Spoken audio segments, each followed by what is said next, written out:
paz, queridos. Amém. Bendito seja o nome do Senhor, por sua bondade, graça e misericórdia. Nessa manhã podemos estar em casa de Pai. E não apenas sentir a presença dEle, mas fazer parte dEle. Porque nós estamos nele. E Ele está em nós. E é bom quando nós podemos estar na presença desse Deus, tributando a Ele a honra, o louvor, a glória, sempre, sempre. Porque dele é a majestade. Nós somos apenas os servos. Ele de fato é o Senhor. Por isso que a igreja precisa construir a mentalidade e a compreensão de que todos nós estamos aqui só para servir. Amém. Glória a Deus. Antes de entrar na mensagem, como o título já faz um bom tempo. Dizem que foi em 2018, que eu tive aqui. 17, 18. Depois de 7 anos, graças a Deus, estamos chegando. E não porque não está no nosso coração, está nos irmãos, muito pelo contrário. É que é uma demanda muito grande. Nós temos trabalho terça-feira, nós pregamos.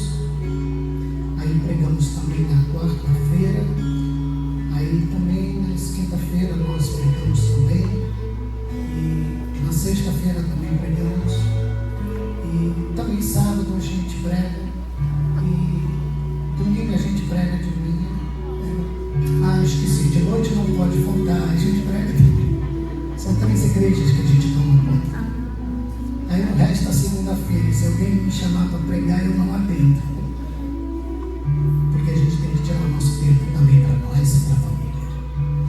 E nessa correria de cima e para baixo, a gente prega só a igreja, não, a gente prega também nos evangelismos, nas ruas. Fomos chamados para essa obra, só somos servos. Só somos servos. E se tu entender que tu não é servo, eu tenho uma péssima notícia, você não serve. Porque no reino de Deus só quem é servo. Deixou de ser servo, perdeu a serventia.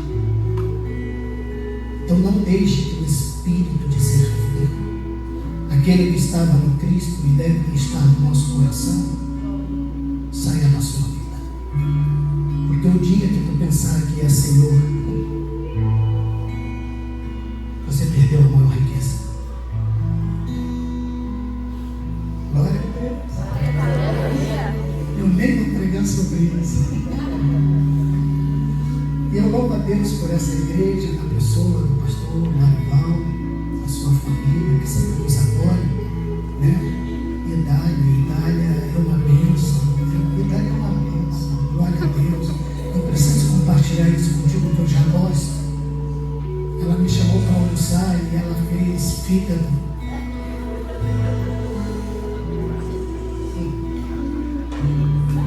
Eu amo fígado. E ela me soltou uma pérola dizendo que ela precisava de ferritina. Eu não sei o que é ferritina. Eu disse, se tu precisa da ferritina, eu não preciso.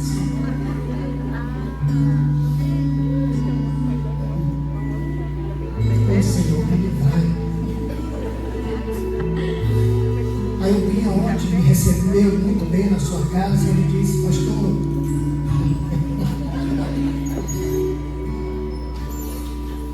eu já coloquei o que eu cuscuz. A massa está molhada. Eu disse, eu nem queria seca. Eu amo cuscuz. É que eu sou carioca, né? O Binha do meu sonho. Essa família abençoada que sempre nos amou. Mas a Celinha nos recebe bem, né, Celinha? Celinha um dia fez galinha com coco. Deixa eu pregar que eu ganho mais. Glória a Deus. Ninguém sabia que a galinha gostava de coco. Abrimos nossas Bíblias no livro do Gênesis, no capítulo de número 6, versículo de número 13. Gênesis capítulo 6, versículo de número 13. Enquanto tu procura, eu vou combinar uma coisa aqui com a idade e com a Bíblia.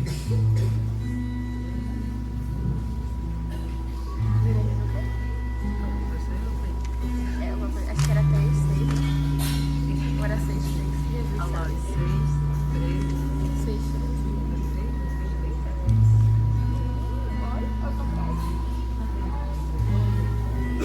Fala aí pro lado, essa mais aqui na frente, né? Agora eu não consegui alguma coisa. Hã?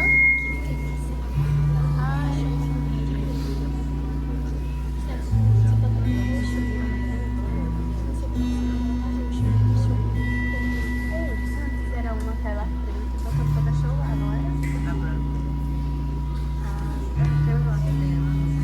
Achamos, glória a Deus? Vai se colocar de pé. Aleluia.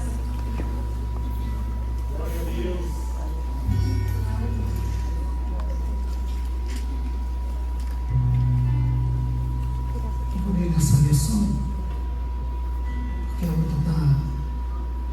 A lição dele está.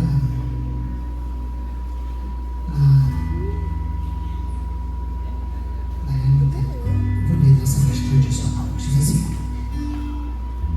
então disse Deus a Noé: o fim de toda a carne é vindo perante a minha face, porque a terra está cheia de violência, e eis que os desfarei com a terra. Face para ti, diga face para ti. Faze para ti uma arca da madeira de gofer. Farás compartimento na arca e a betumarás por dentro e por fora com betume. E desta maneira farás de 300 côvados de comprimento e de 50 côvados a largura e de 30 côvados a sua altura. Farás na arca uma janela, diga uma janela. Repita, uma janela. E de um côvado a acabarás em cima, e a porta da arca porás ao seu lado. Diga uma porta. Fareais andares baixo, segundo e terceiro. Só nele. Seja tu exaltado, porque tu és o eterno. Engrandecido, porque tu és o rei. Reverenciado, porque tu és a majestade. E todas as coisas diante de ti está patentes e nua, porque a tua grandeza nos paralisa, a sua santidade nos confronta, e por isso nos curvamos perante a tua presença mais uma vez nessa manhã, para dizer que tu és o Senhor, o Deus de toda a terra. Em o nome de Jesus te agradecemos, ó Pai, em nome de Jesus. Tome sua senha.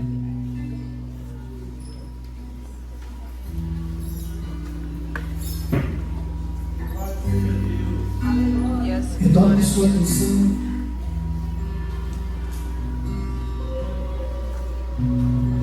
Quando nós lemos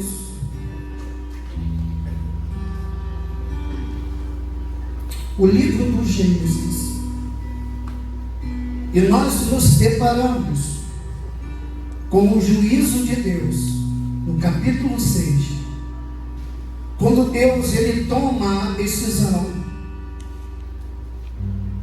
de trazer julgamento sobre a terra. Todavia, antes desse julgamento, para que se tenha uma compreensão, a igreja do Cristo, nós precisamos entender o Bereshit de Deus, o princípio. Lá no versículo 1 do capítulo 1 vai dizer: o Senhor, no princípio criou Deus os céus e a terra. No princípio criou Deus. No hebraico é Bereshit Barat Elohim Et Hamashahim Ve'et Haetz. Bereshit, no princípio, Barat, criou. É interessante que nessa criação do Bereshit, lá no princípio, Deus ele vai construindo todas as coisas como um programador perfeito, que constrói todas as coisas em perfeição. E ele vai colocando tudo na sua construção debaixo de um equilíbrio, nem para que se pese para cima, nem para que se pese para baixo. Por isso que Deus no início cria luz e trevas. Aí ele cria céus e terra. Aí ele cria o verde, o vegetal e também os astros celestiais. Aí ele cria os animais de baixo e os animais, as aves de cima. Então nessa construção no início, Deus vai criando as coisas: luz, trevas, céu, terra, estrelas, astros, vegetais, animais terrestres, aves de cima. E o universo está no equilíbrio, porque está tudo equilibrado. Tem as construções de cima, tem as construções de baixo, e nada pende na balança. Mas Deus precisa construir o homem. E aí no versículo 27, na tradução hebraica está lá: Bereshit Barat Elohim Et Adam. Ele constrói o Adam, a humanidade. Repita comigo: Adam. Diga: Adam é humanidade.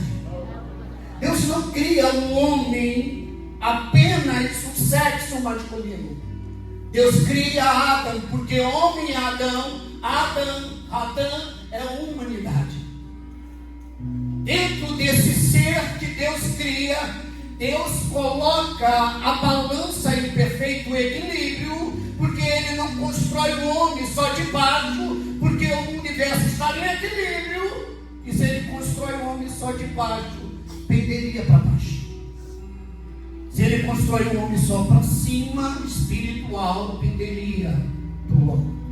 Por isso que o homem é o único ser no universo que traz as duas naturezas: a natureza de cima, espiritual, a natureza de baixo, a natural. Quando estou entendendo, eu estou construindo a mensagem.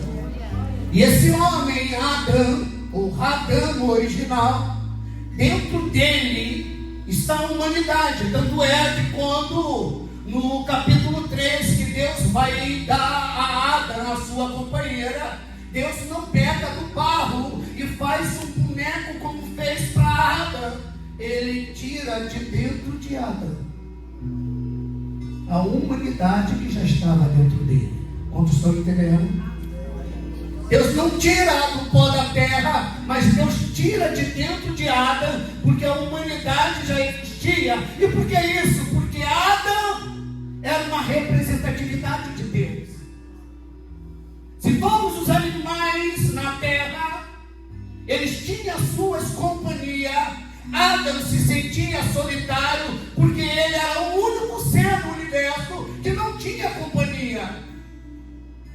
Por isso que Adão é uma representatividade divina de Deus, porque Deus também se sente assim. Ele é o único, não tem outro igual.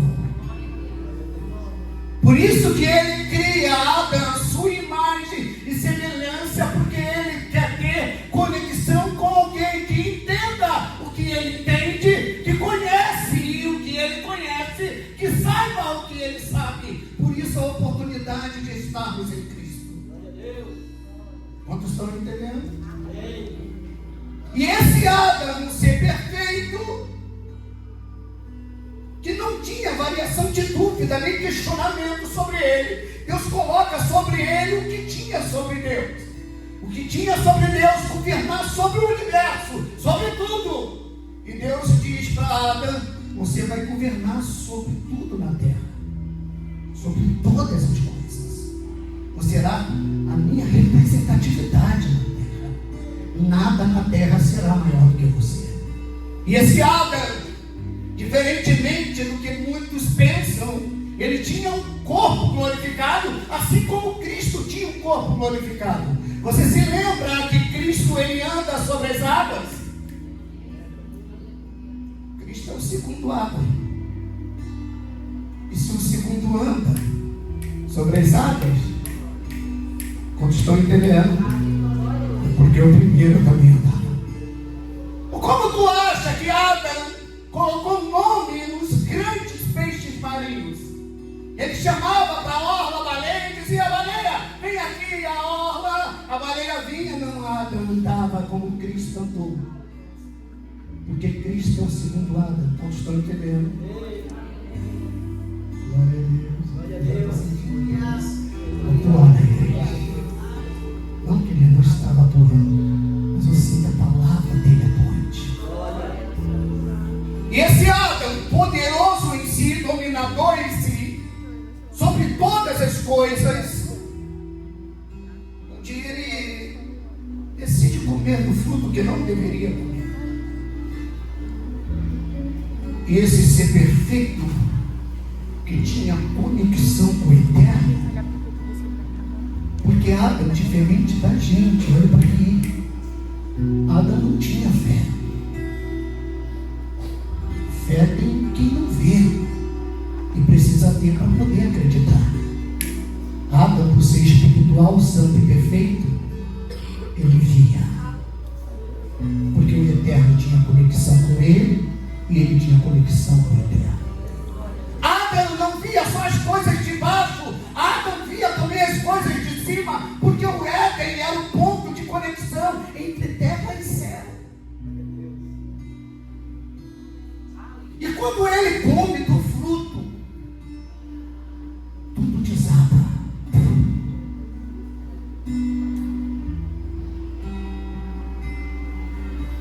A terra que estava em perfeito estado, que as folhas não envelheciam, que os frutos não apodreciam, que os abrolhos não cresciam, que espinhos não produziam, que os frutos não caíam, porque Adão era o gestor de um perfeito estado. Mas quando ele cai, a terra cai em caos e começa a produzir o que não produzia, e não são coisas boas. E quando ele olha e vê que está nu e sabe que Deus o vai visitar, porque ele tem hora marcada com Deus, porque crentes têm hora marcada com Deus. Deus, aleluia. Crentes que chegam atrasados, mas crentes que não têm hora marcada com Deus. Crentes que não chegam no horário na igreja, está entendendo? Porque não é Deus que esperava Adão no Éden, era Adão que esperava Deus no Éden. Ele podia estar fazendo o que fosse no meio do campo. Quando começava a dar 3 horas da tarde, ele dizia: o eterno está chegando e eu preciso estar esperando. Há um ritual nesses dias onde muitos querem que Deus espere, e por isso se torna o Senhor de suas vidas. Mas nós somos servos, amém? E esse Adão,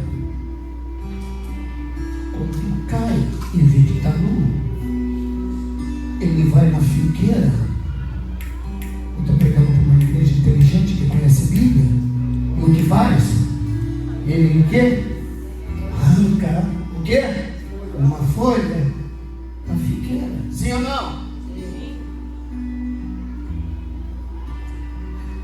O estado original, as folhas não caíam, não envelheciam, não secavam.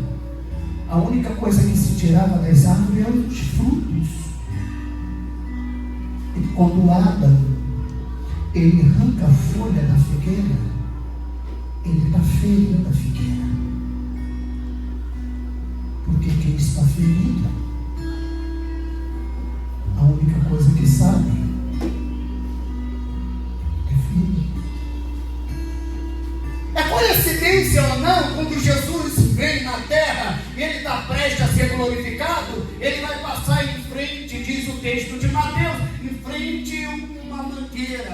Não. Em frente a um coqueiro. Não, me ajude. Era a figueira mesmo? Sim. Ele passa em frente a uma figueira. Coincidência ou não, ele olha para a figueira e ele dá uma ordem para a figueira, dizendo: ele deu fruto. A figueira nega, diz a Bíblia. Quando a Bíblia diz que a figueira nega, a Bíblia está dizendo que o segundo Adão, e eu estou falando de Jesus, ele fala com a natureza como o primeiro Adão falava. E quando ele pede do fruto e a figueira nega, ele mostra que ele é. A figueira nega porque o primeiro Adão a feriu e ela está ferida. Mas o segundo Adão, eu estou falando de Jesus, ele olha e diz: eu não quero arrancar folha, eu quero aquilo que foi feita para produzir, eu quero aquilo que por direito é meu. Me deu fruto, porque ferida está e não produz fruto, ela nega o fruto. E ele, para mostrar a ordem original e o governo de todas as coisas que está sobre a mão dele, ele diz para que todos saibam: segue você, nunca mais produza frutos.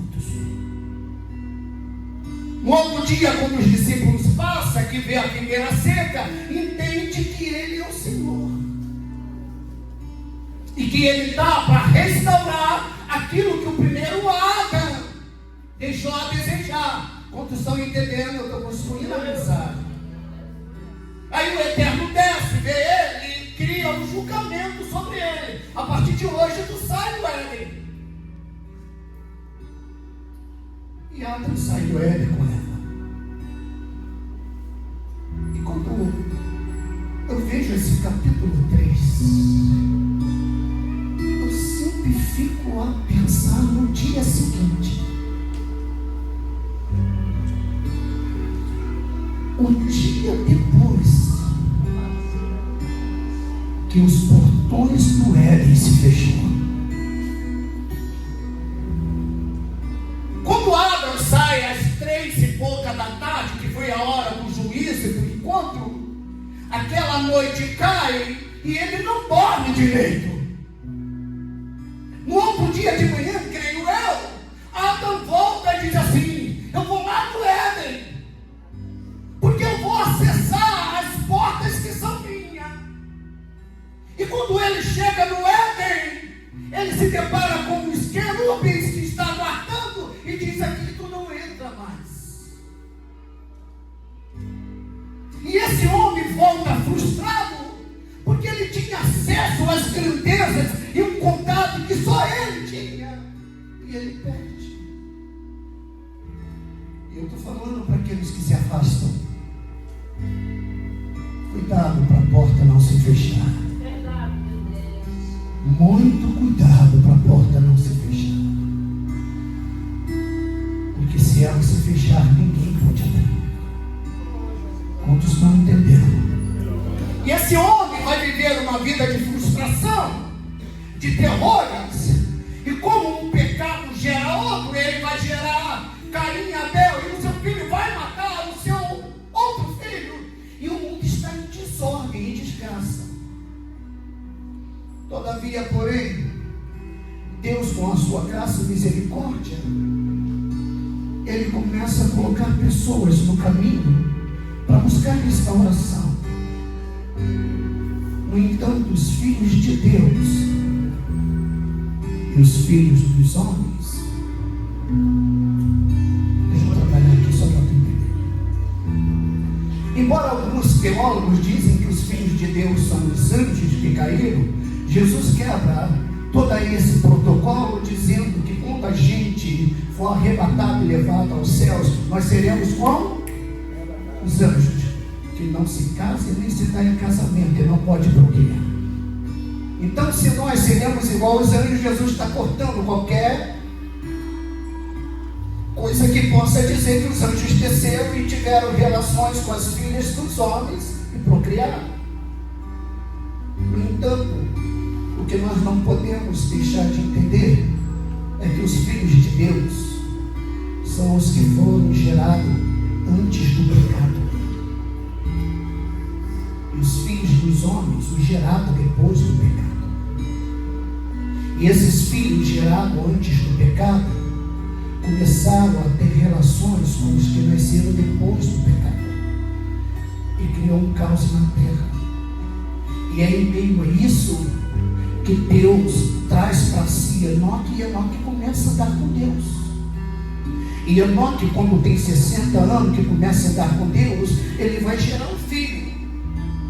E naquele dia que ele gera o seu filho, Deus manda ele colocar o nome do menino de Matusalém, que traduzido em hebraico é: quando este morrer, o fim vai chegar. E Matusalém é um símbolo da longanimidade de Deus. Porque se tu procurar na Bíblia, o homem que mais viveu na terra dos viventes foi quem? Porque Matusalém é o símbolo da longanimidade. Deus vai adiando, vai adiando, vai adiando, vai adiando, vai tardando, vai tardando. Ele vai descendo a ira, mas ele vai dando tempo, tempo, tempo, tempo. Mas tem uma hora que o tempo acaba. Tem uma hora que Matusalém morre. Tem um tempo que Deus diz: agora a longanimidade acabou. Eu tenho muito tempo para tu voltar. Eu tenho muito tempo para tu se consertar. Eu tenho muito tempo para você reparar. Glória a Deus. Está muito pesada essa mensagem. Vai ficar um pouco mais. Só estou preparando o teu coração.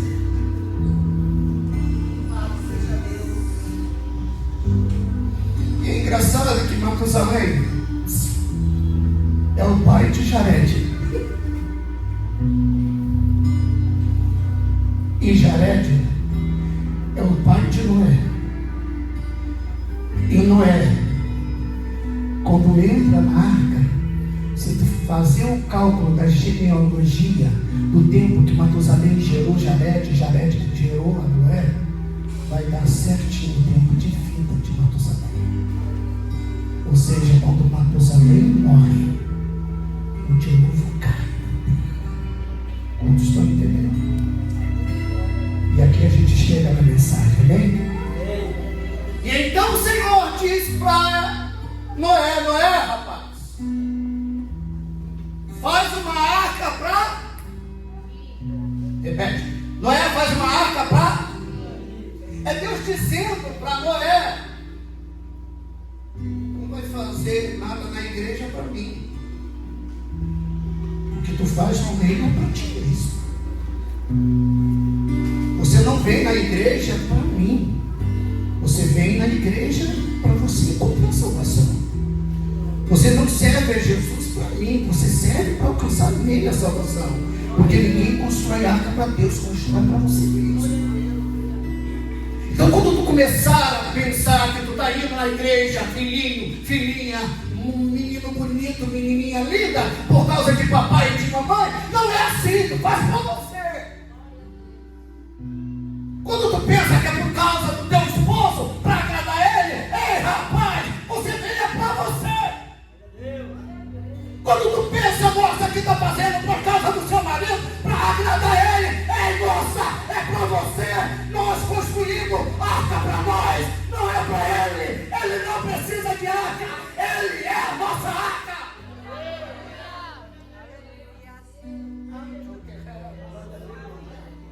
Faz para ti. E se eu não quiser fazer, Senhor, não faça.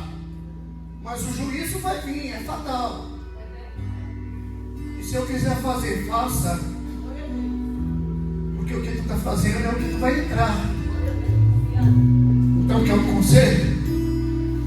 Vou falar o que diz o sábio: tudo que vier a tua mão para fazer, faça com toda a tua força.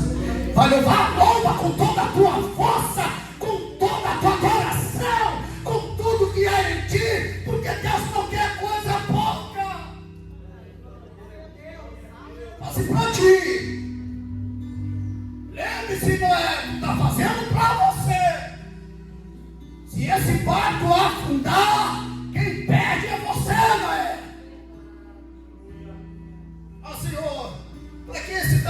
de barco é que eu dou oportunidade para todos, mas se todos não quiserem, tu está fazendo para você.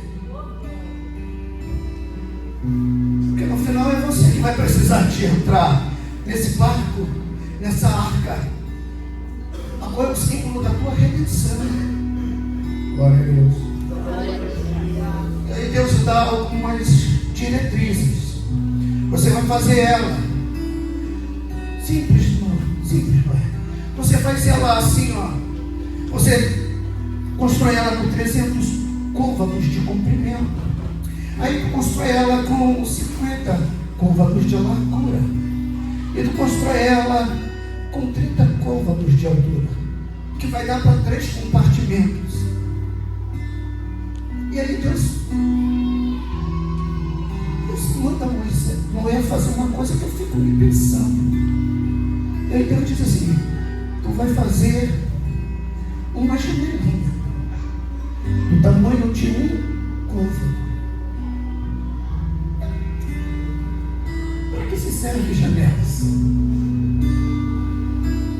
Janela nada mais serve para trazer luminosidade e ventilação ao espaço, amém ou não amém? E quanto maior o espaço, olha, um espaço aqui aproximadamente de 4 côvados tem uma janelinha, tem outra janelinha, porque no mínimo 2 janelas para comportar a temperatura, sim ou não? E de que me adianta uma janelinha para uma construção tão enorme?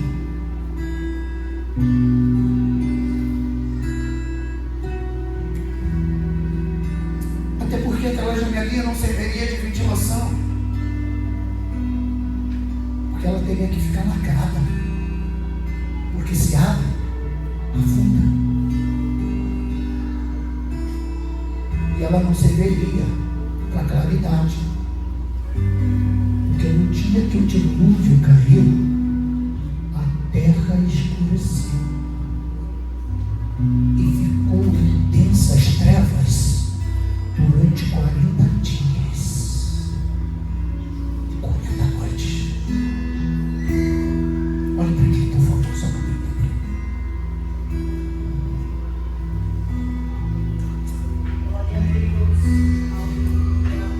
Quando Deus mandou Noé entrar, não foi uma hora depois, não foi uma semana depois, não foi um mês, um ano depois. Foi Noé entrar. Cadê o baterista? Cadê? É sempre o baterista, né? Tu já observou? É sempre. Vem, tu vai me ajudar.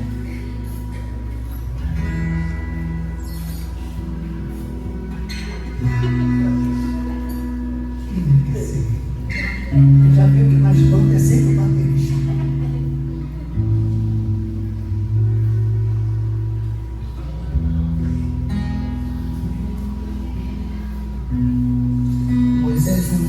Noé entrou na arca. Na hora que ele entrou, ouviu-se barulho. Outro barulho. Aí tu vai bater do jeito que tu sabe. Aí ouviu-se barulho. Ouviu-se outro barulho. Ouviu-se vários barulhos.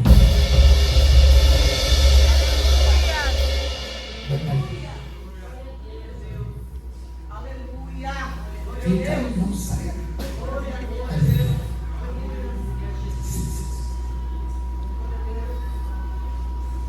O céu explodiu e não caiu em gotas, caiu em forma torrencial a chuva. Só aquela chuva que caiu de cima já era o suficiente. Mas o problema é que a terra rachou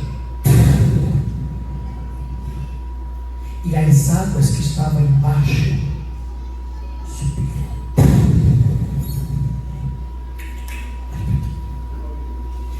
Quando as de cima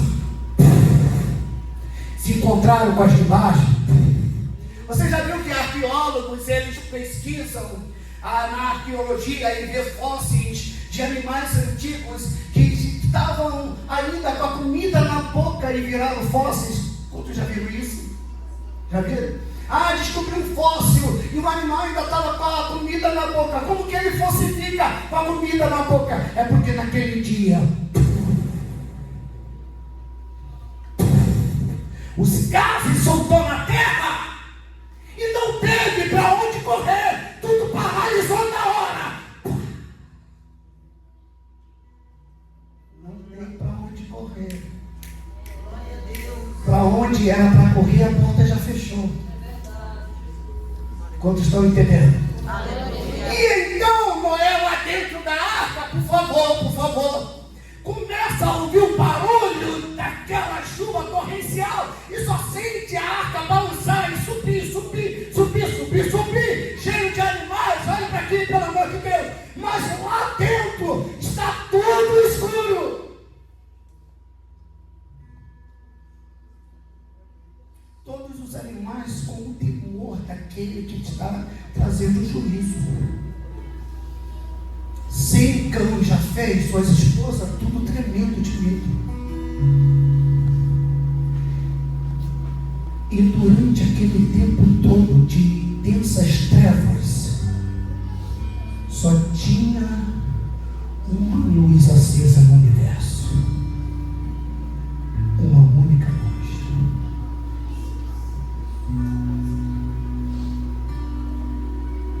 Que estava na mão de Noé.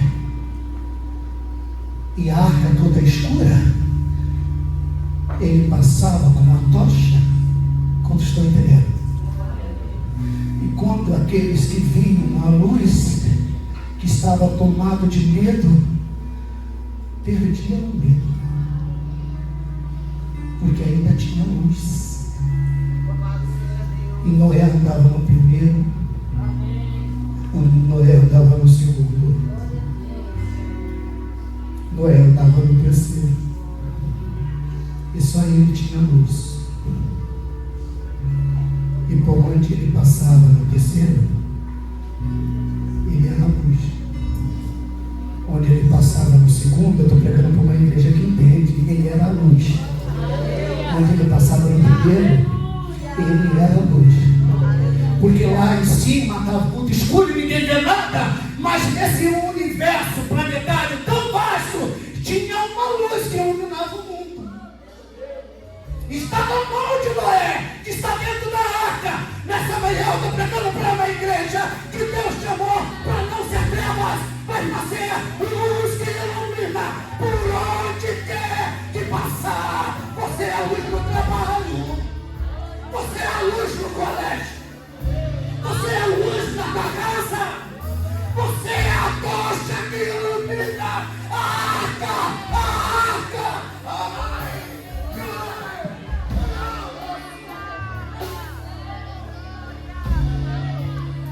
Esse mundo está dominado pelas trevas. Esse mundo está dominado pelo medo. Mas quando chega a tocha,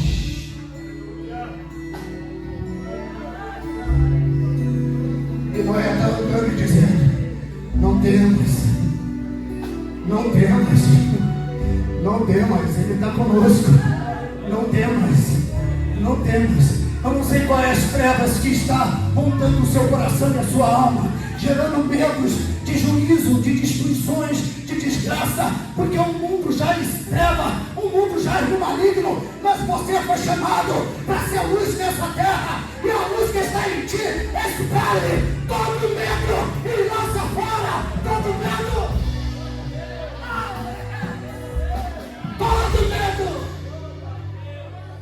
Todo medo.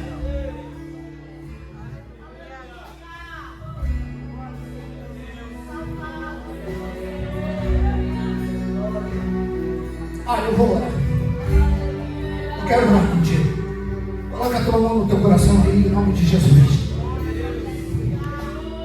É você mesmo que veio nessa manhã e tu precisa disso. Diante do altar do Altíssimo, eu oro e ministro sobre a sua vida, que a luz que está nessa igreja, a luz que brilha neste santuário, a luz que está aqui sendo celebrada e adorada, a luz divina, o próprio Cristo de Deus, ele entra nas tuas trevas, dissipa tuas trevas e traz sobre você paz, tranquilidade, e Ele lança fora nessa manhã todo medo, todo medo.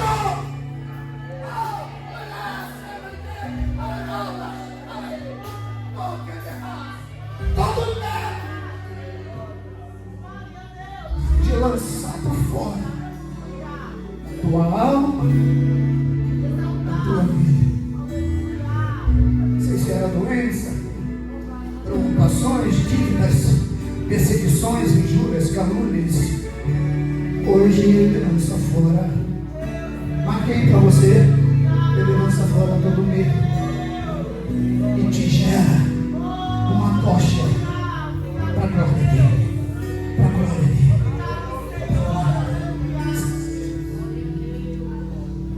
Não é durante os 40 dias. Está com a tocha acesa 24 horas por dia. Tocha acesa. 7 dias na semana. Tocha acesa. 30 dias no mês. Tocha acesa. 40 dias de trevas, mas a tocha acesa. Eu vou falar e tu fala na tocha acesa, tá bom? Você está 24 horas por dia, 7 dias na semana, 30 dias no mês, e não importa quantas trevas estejam lá fora, você está, porque o fogo precisa estar aceso sobre o seu altar, sobre o seu altar, sobre o seu altar. Você não precisa de tocha de ninguém, você é a própria tocha de Deus, acesa pelo Espírito Santo, o óleo eterno que não deixa sua lamparina alair.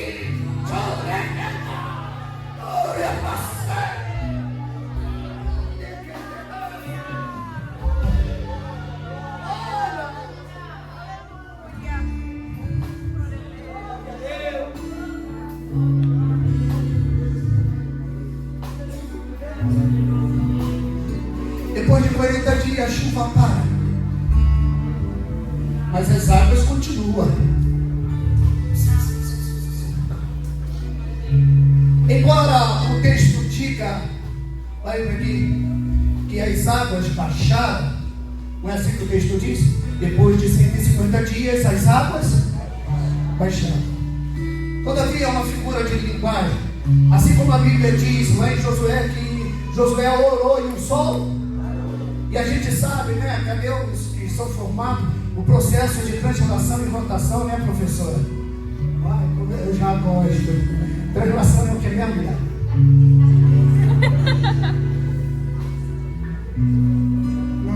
Eu não sou professora não, eu sou a diretora. Ah, tá.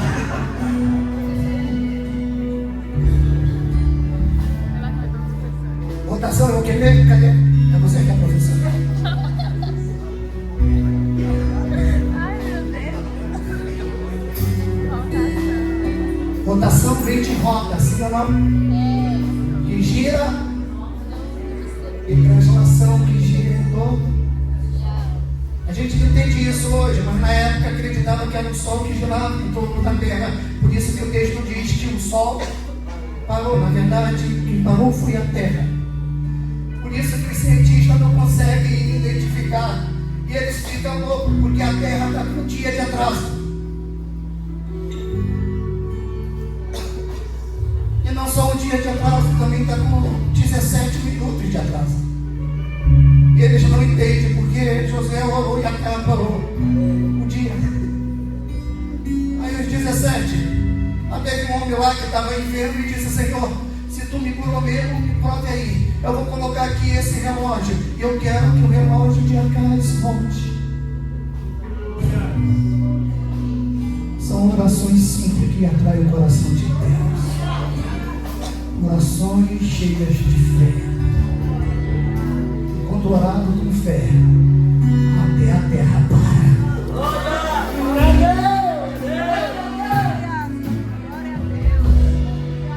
Então, figura de linguagem, não foi a água que baixou, porque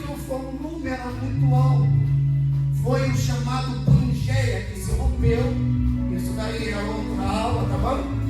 Que a terra era uma só e se rachou, transformou-se em continente, e os continentes se elevaram. Porque se alguém perguntar, olha para aqui, para onde foram as águas do dilúvio? Se encheu toda a terra. Para onde foi? Quem abriu o ralo para escoar? Quem pegou o baldinho para jogar ela fora? Para onde foi as águas do dilúvio? Deixa eu te dizer, quando eu estou lá no Rio, que eu vou na praia da Barra, ou de Ipanema, ou de Copacabana, que eu piso nas águas, sabe o que eu falo? Eu sou um sobrevivente do dilúvio e estou pisando nas águas dele, porque elas continuam aqui. A terra que subiu. Quanto estou no Estava juntinho para onde ir. E se abreste debaixo do dinheiro também. Então qualquer praia que tu vai ainda tem água no dilúvio. Ah, amigo, e se tu venceu o dilúvio, o que tu não pode vencer? O resto é pouca coisa. Eu estou pregando para uma geração herdeira da vitória, que passaram como Cristo sobre as águas. Porém, passados 150 dias, eu vou acelerar de hora, já foi. Deus falou para Noé, se lembra da janela? E Noé disse, a pequenininha, diz ela mesma, vai lá no terceiro piso, pegue uma ave, abra a janela, coloque a mão para fora e solte, e ela vai te dizer se a água já baixaram ou não. Noé pega um corvo, abre a janela e solta o corvo. O corvo não encontra onde pousar, então volta para a arca. Noé estende a mão e pega o corvo de novo e traz para dentro. Noé então espera mais um dia, pega o corvo, põe a mão para fora. Tomara ele entenda isso. E solta o corvo. O corvo já encontra onde pousar, porque está cheio de carniças e cadáveres. Ele pousa no cadáver e, como ave de rapina, se alimenta. E passa um dia, ele não volta.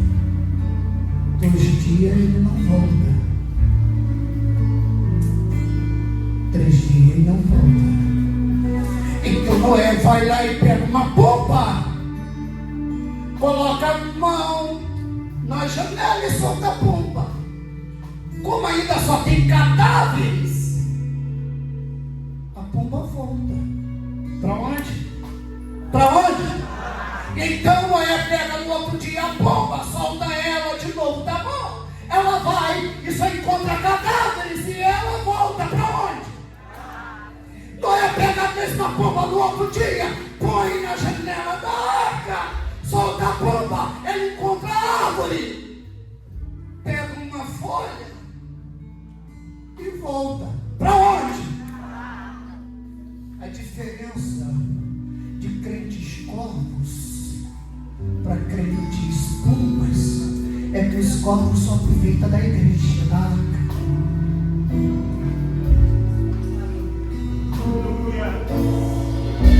E quando já tem o que comer lá fora, se mistura com o que come e não precisa mais da arca, não volta. Mas a pomba, mesmo que encontre a árvore que possa ficar se alimentando, ela sabe que tem alguém esperando a esperança. E ela pega a folha e volta, porque ela entende que a mão que a sustentou precisa da resposta dela também. Eu estou pregando para uma geração ingrata. Uma geração ingrata que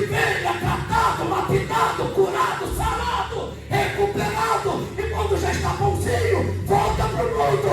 Mas deixa eu te dizer, rapaz, a carniça é seu alimento. Porque como povo vai se alimentar de tal. Mas quem é a geração pomba?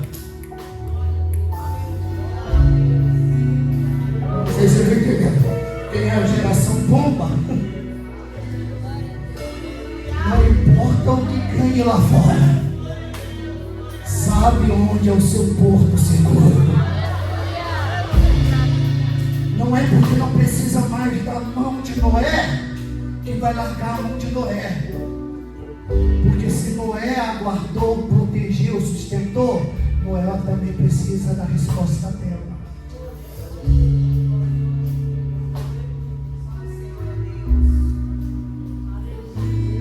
Glória diz para o Espírito: se prepare, nós vamos pousar. Glória a Deus.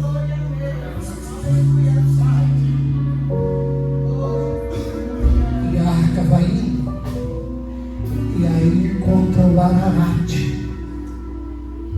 Outro dia eu falo sobre isso, que na sua tradução é a mão de Deus. E a arca que andou sobre tantas águas vai encontrar repouso na mão de Deus. O corvo que não voltou para a mão de Noé não alcança a mão de Deus, mas a pomba que volta para a mão de Noé também vai encontrar a mão de Deus. E Noé abre, a gente entendemos a história, e ele começa uma nova geração. Mas se naquele dia, quando a porta da arca se fechou, a água caiu para destruir, teve um dia que a arca que estava fechada, ela se abriu. E quando a arca abriu, a chuva também caiu. Só que dessa vez não foi chuva para destruir, para matar. Eu vou tentar te explicar. Um dia a arca foi levada até o Getsemane. Um dia a arca foi pregada no Getsemane. Um dia a arca foi sacrificada no Getsemane. E naquele dia a arca olhou para o céu e disse: Tetelestai. Acabou. Cumpriu. Está consumado. O que mandou fazer, eu fiz. Em outras palavras, ele diz: agora a porta está aberta. Porque ele disse que ele é a porta das ovelhas. E então, quando ele entrega o seu Espírito, diz a Bíblia que o céu. E se naquele dia lá de Noé, quando a arca fechou a terra,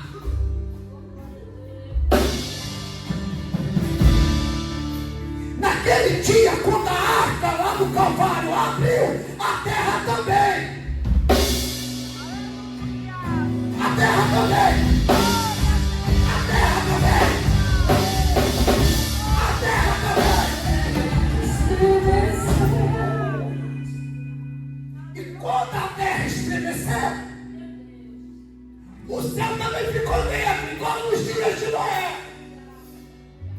Só que a chuva agora é diferente. Se a chuva lá faz bem para matar, a chuva que caiu sobre a arca. Eu estou falando do Cristo. E a chuva que caiu sobre o Cristo, eu estou falando da arca. A chuva que caiu sobre a arca, eu estou falando do Cristo. A chuva que caiu sobre o Cristo começou a descer pelo Getsemane. E há quem não saiba que no pé do Getsemane tem um cemitério. Enquanto a água que passou pela arca desceu, O cemitério estremeceu. E aí diz Mateus, que o que estava morto sepultado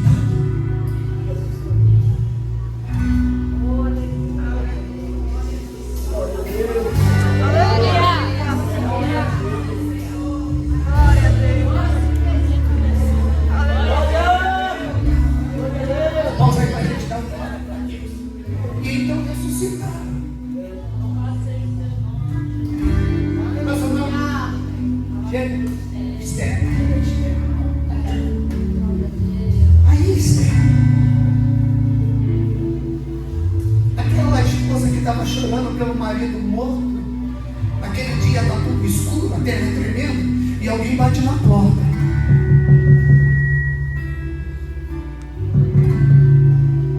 E aí ele diz: Esther, a Esther daquela geração lá disse: não possível, eu estou ouvindo a voz do meu marido, ele morreu. Quando ela abre a porta, diz: o que eu estou fazendo?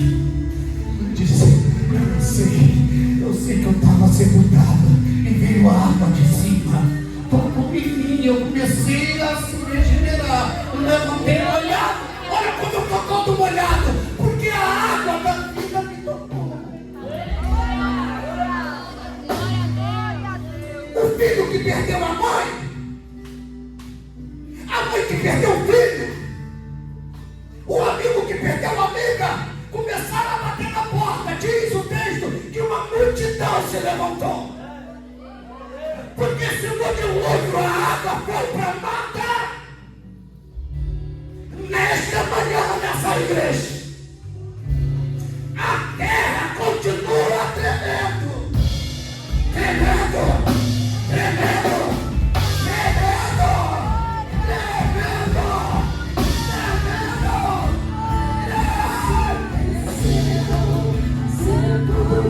Se abrir, nada vencerá. Ele está aqui.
Leva a um nível de entendimento e compreensão de que nada é maior do que Ele, nem mesmo a morte.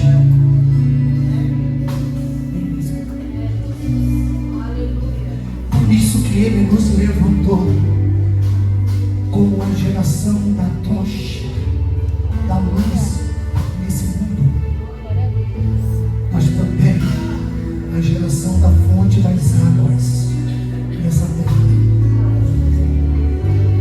E se tu é cristão e não tem a chama da luz e nem a água da vida, tu precisa rever a sua conduta cristã. E nesta manhã, pelo amor de Deus, entenda isso. A água que sai da arca, eu estou falando do Cristo,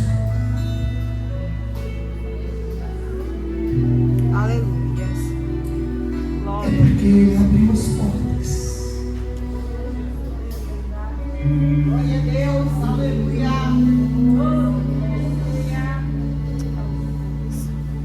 Glória a Deus, aleluia. E se alguém chegar perto de Adão e falar com o Adão, Adão vai dizer, por favor, não venha a mim, porque eu fiz pobres. Mas vai a ele, porque ele abre a porta da água, ele abre a porta do Éden, ele abre a porta dos céus, e ele nos leva de novo em comunhão com o Pai.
Só eu e Davi entendeu. Só eu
nunca se esqueça. A arca que tu constrói é para você. Nunca se esqueça de ser grato com a mão que te amparou um dia. Nunca se esqueça que ainda que encontre o seu sucesso, como a pomba já tem o sucesso lá, nunca se esqueça de voltar também e ajudar aqueles que precisam da tua esperança. Nunca se esqueça que não tem porta que se feche quando Ele age para abrir. Até a dos sepulcros Ele abre, porque Ele é Deus. Eu quero fazer o que Deus ministrou no coração, permita. Escuta o que eu vou falar contigo. Deus vai te usar para levantar uma geração de juventude. Amém.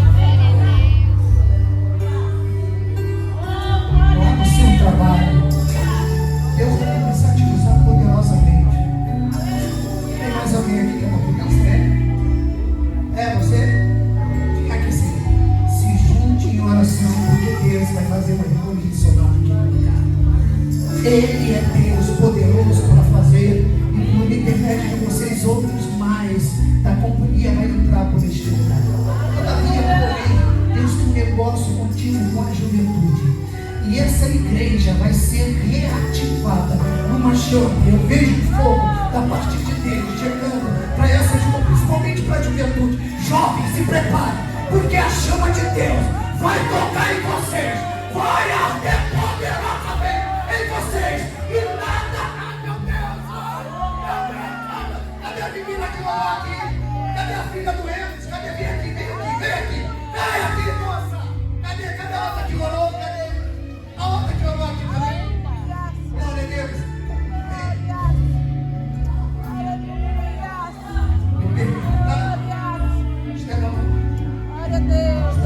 Aleluia, Senhor. Deus te separou como canal de intercessão. Ai, se tivesse tão orando como tu, se clamasse a mim como tu clamas, porque eu abro a minha porta, o meu reino para ouvir o meu simples clamor. E a partir de hoje eu te unjo, moça de Deus, e a tua oração vai subir, incendiando, cortando, espedaçando os demônios que tentam impedir nas regiões espirituais. E Deus vai trazer respostas poderosas para esta igreja, para esse ministério, por intermédio da tua oração. Eu derramo sobre ti, porque há uma legalidade sobre a sua vida.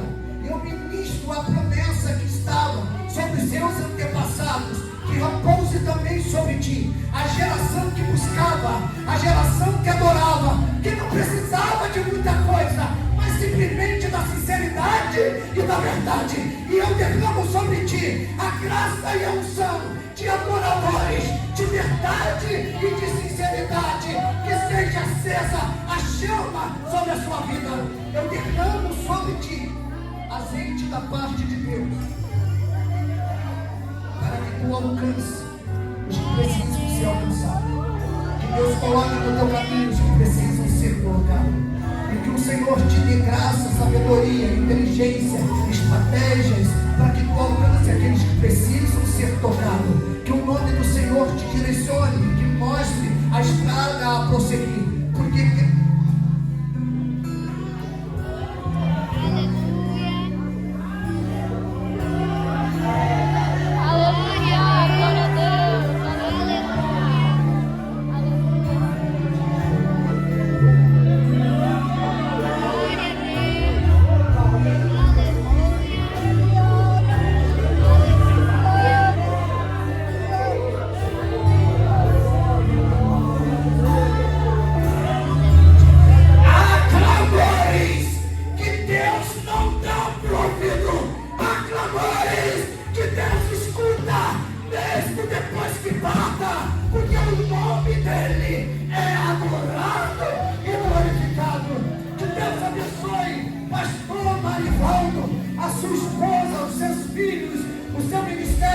que Deus abençoe a igreja do Cristo,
pelas reuniões durante todo esse mês.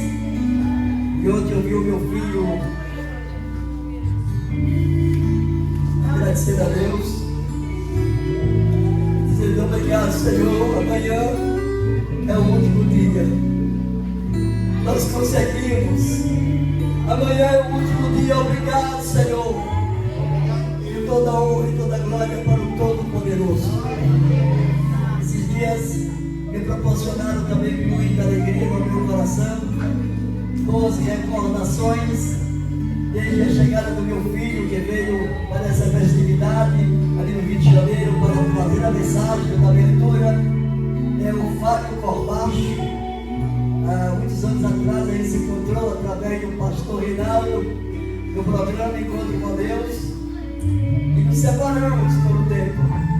Mas nesse mês de maio Deus me deu essa oportunidade de rever o meu filho, rever o pastor Fábio Corbacho e agora, depois de alguns anos, pastor Reinaldo novamente ministrando nesse lugar. E só temos a agradecer ao Deus Todo-Poderoso, ao Eterno, que está nesse lugar, que está cuidando de nós, aquele que providenciou a arca para que nós nos embarcassemos. Quantos estão na arca? Quantos vão permanecer na arca? Aleluia! Que Deus abençoe a igreja. Oramos em nome de Jesus, porque a noite tem mais. Eu estava me lembrando quando Jesus chegou no último dia da festa. No último dia da festa, ele exclamou dizendo: graças te dou, ó Pai. Ali no último dia da festa, milagres aconteceram. E hoje não é diferente. Milagres já aconteceram nesta manhã. Milagres vai continuar acontecendo durante este dia. E milagres continuarão no último dia da festa. Porque Deus honra a fé. Porque a fé honra a Deus. Senhor Jesus Cristo. Oh, glória. Aleluia. Temos alguém que quer ficar na água desta manhã?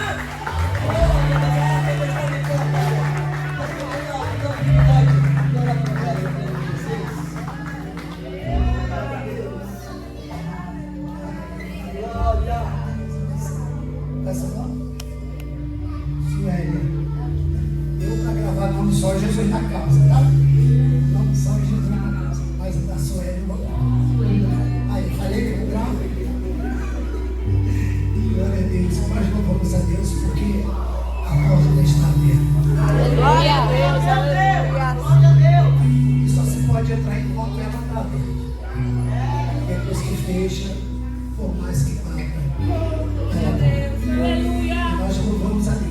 Porque uma coisa é certa, depois que entra na arca, a vida muda. A proteção do mundo externo fica protegida dentro do mar. E todo medo é lançado. Glória a Nós Deus. abençoamos a Aleluia. A igreja anda comigo, diga: Senhor, guarda a tua filha, que a partir de hoje ela está dentro da proteção, dentro da tua casa, dentro da tua arca. Não importa quantas ondas, quantas águas, quantas tempestades venham sobre a arca, ela estará protegida, porque tu és a luz, tu és o guardião, tu és a habitação da tua filha. Em nome de Jesus, nós abençoamos a tua serva para a glória de Deus Pai. E você vai dar uma salva de palma bem forte. Pastor, vamos dar palmas, né?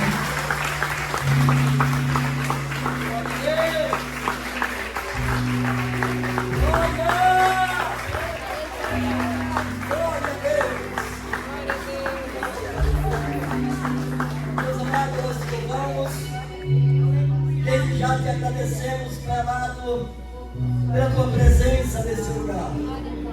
Não porque mereçamos, não porque somos dignos, mas porque a tua graça nos alcançou. E a graça que o Senhor nos deu é um favor não merecido. Por isso te agradecemos, meu Deus, por estar na tua presença. E pela tua presença estar conosco nessa nesta manhã.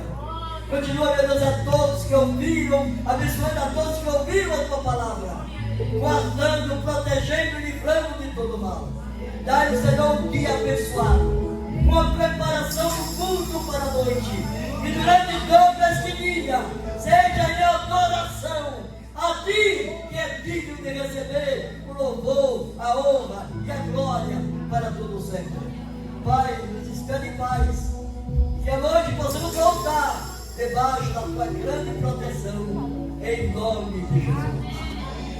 Pelo amor de Deus, a graça de nosso Senhor e Salvador Jesus Cristo, as doces e divinas consolações do Espírito Santo, seja com toda a igreja de Deus, desde agora e para todo sempre. Amém. Que Deus nos abençoe até a noite, se Deus assim nos permitir.